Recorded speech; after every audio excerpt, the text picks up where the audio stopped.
Land titling act నీతి Aayog ప్రతిపాదించిందన్నారు deputy CM కొట్టు Satyanarayana. Act అమలుకు 3-4 ఏళ్లు పడుతుందని చెప్పారు.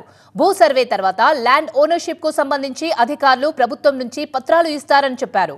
ప్రభుత్వం ఒరిజినల్ పత్రాలు తీసుకుంటుందని దుష్ప్రచారం చేయడం తగదన్నారు. ల్యాండ్ సర్వే జరిగిన తర్వాత ఈ ల్యాండ్ టైటిలింగ్ యాక్ట్ గురించి రావాలి.